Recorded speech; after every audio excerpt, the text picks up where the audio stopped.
7 o'clock. We are live. Here we go, guys. How are you today? So, today my conversation is going to be about how we inflict pain on ourselves, not necessarily always intentionally, but because we're trying to avoid other pain. And I can tell you firsthand that I'm probably one of the biggest offenders in that realm because up until I started doing our program, I was inflicting a lot of pain on myself. And it wasn't necessarily advert, like out in the open. It was just things that I did that I shouldn't have done, but I was doing them because it was better than feeling the pain of growth. That's the best way I can put it. It was better to sit in my misery than to feel the pain of growth. Isn't that amazing? It's a really strange thought. But there's a lot of science behind all this too. And there's a lot of research behind it. There's a book out right now called Personality Isn't Permanent by Benjamin Hardy. And he talks about our personality is often formed by what our goals are. And if you can imagine, they did a survey of people like when they were children. They did personality tests on them when they were children. And then 6 years later, they did it again. And they changed. Well, how many of us sit there and say, my personality that's just me. That's just me. That's who I am. But it really isn't. That's who you think you need to be, if that makes any sense to you. I'll give you an idea about that. In the book, The Untethered Soul, the author talks about getting a thorn in your arm. And in order to avoid the pain of removing the thorn, you just protect it. Okay, but now you have to sleep, right? So what do? I know. I'll devise something to protect it while I'm sleeping. So now you spend all this time focusing on protecting the thorn that's in your arm while you're sleeping. You say, well, I have to go to work and I'm lifting all day at work. What am I going to do? So now you spend all this time designing everything around all that. You're never really dealing with the problem. You're creating a structure around the problem to protect yourself from having to deal with it. And you're not doing it intentionally. You're just doing it to avoid the pain of dealing with it. Because it's going to hurt to pull the thorn out, right? It's going to hurt. And the easiest thing to do is not pull the thorn out. Just work around it. Just work around it. And that's sort of where we go with our lives every day. We don't even know we're doing it. I did it for years. And now I try not to work around it. I try to go through it. Because the pain of pulling the thorn out only lasts that long. But the pain of keeping it in there can last a lifetime. And sometimes it can shorten our lifetime. And I was doing that to myself.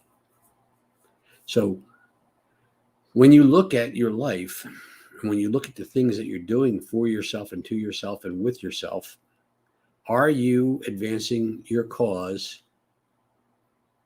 No, Bobby, I didn't watch the game. I don't watch football. I don't watch TV, buddy. I'll check the highlights, but I don't watch the game. But I understand what you're saying. I didn't see the score either, man. So if you want to let me know the score, that's fine. But that's a good example. Bobby watched the game. And he subjected himself to pain. I felt no pain because I didn't watch the game. Right? It does not matter in my life one iota whether or not the Eagles beat Dallas or not. It's not going to move me to where I want to go to sit for 3 hours and watch a football game. No offense, bud. You can watch any game you want. You're doing good. I'm just talking about my life. So I don't watch TV. I watch podcasts, but TV, rarely. News, never. Turn off the news, guys. Do yourself, your sanity, you'll help. That's like pulling out the Thorn, turn off the news. Because when you watch the news, they don't design the news to make you happy. They design the news to make you sad, so you keep watching. And you get caught up in that. And don't forget, news is a profit-making organization.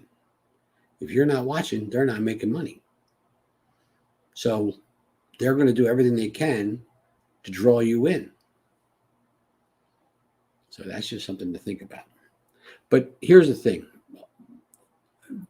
When I was listening to the book today, he was talking about fear of math. And then, if anybody out there is watching and has fear of math, just put a 1 in the comments, because I can tell you I did.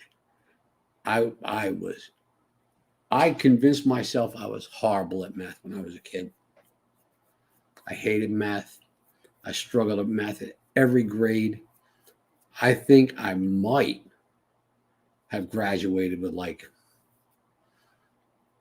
a 75 in math my senior year of high school, because I just couldn't deal with it.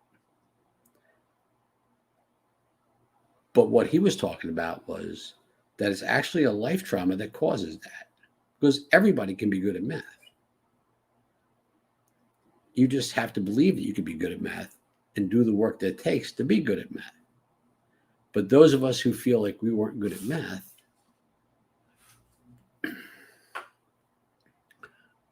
we didn't do it. We didn't do the work. We didn't apply ourselves. We didn't really dig in. It's sort of like that Thorn, right? Because we didn't want the pain of having to push ourselves beyond what we felt like we could do. And that's sort of where I'm at now, is every day I push myself beyond what I thought I could do yesterday.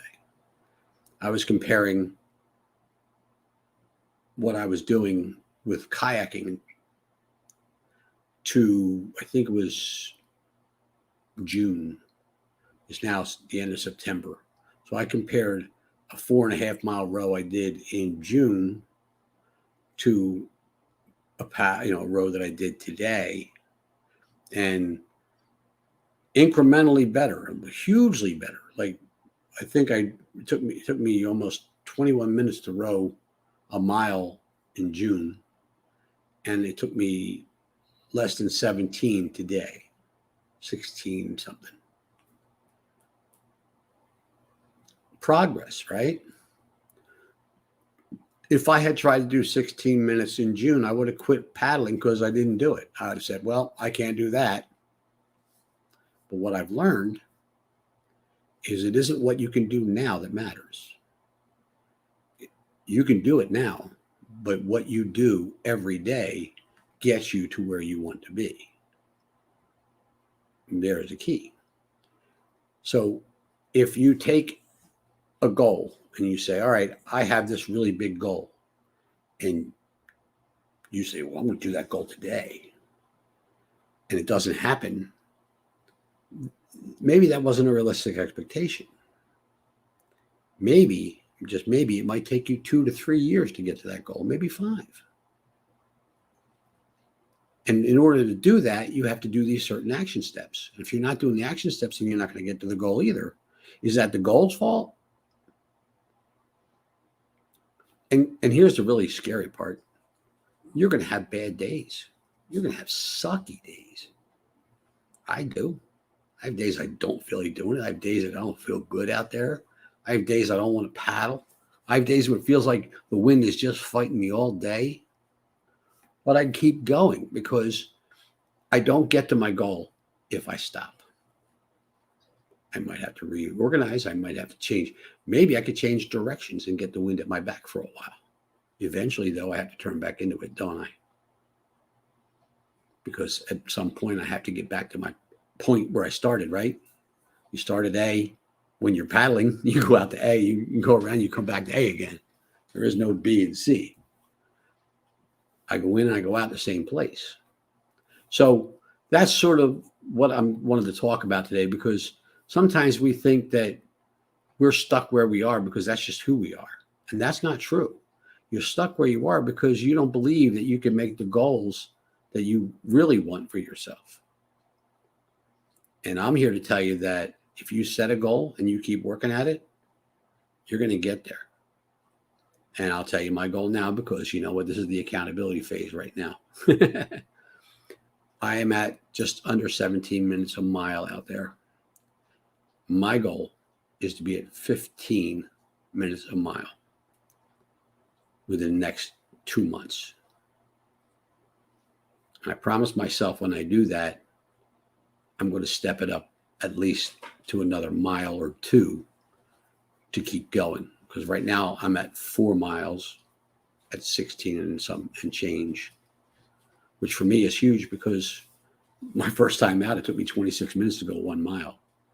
So, but I didn't get discouraged, right? I didn't say, well, I can't do this. I said, all right, tomorrow I'll do better. And then I did better. And the next day I said, but next time I'll do better. And yeah, there were days I didn't do better. Okay, so what? It's going to happen. But I never let it discourage me. I kept going. And Bobby, that's what the Eagles need to do. Just keep going. They'll beat Dallas the second game. There, I gave it to you. All right, guys. Have a good night. Love yous, and we'll talk.